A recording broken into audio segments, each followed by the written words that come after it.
እንግዲህ ይህን የዱቄት ማምረት ስራ ከጀመርን በኋላ የገባን ነገር አንድ ንጹህ ምርት ለህብረተሰቡ ለማቅረብ ዋጋው ከሚታሰበው በላይ ከፍ ሊል እንደሚችል ነው። ምክንያቱም የዱቄት ምርቶች ጥራት ያለውን እህል ለመግዛት ዳጎስ ያለ ገንዘብ ያስከፍላሉ። ከዛ ደግሞ ምርቱን በጥራት ሲዘጋጅ ኪሎቸው እየቀነሰ ቆሻሻው እየተወገደ መጠናቸው እያነሰ ስለሚሄድ መልሶ 1 ኪሎ ለመሙላት ተጨማሪ እህል ይፈልጋል።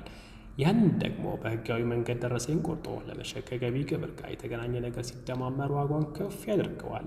ነገር ግን ይህም ቢሆን ጥራት ፈላጊ ሰዎች አሉ ብለን የፈጀውን ይፍጅ እንጂ በጥራት ላይ ሳንደራደር ድንቅ የእንጀራና የዳቦ ዱቄቶችን ይዘንላችሁ ቀርበናል።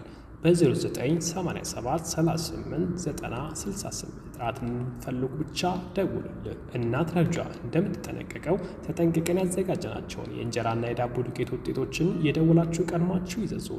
ወይም የካባዶ ጂ7 ቅዱስ ሩፋኤል ቤተክርስቲያን ግቢ ውስጥ በአካል በመምጣት ታገኙናላችሁ። የምንበላውን እንሸጣለን።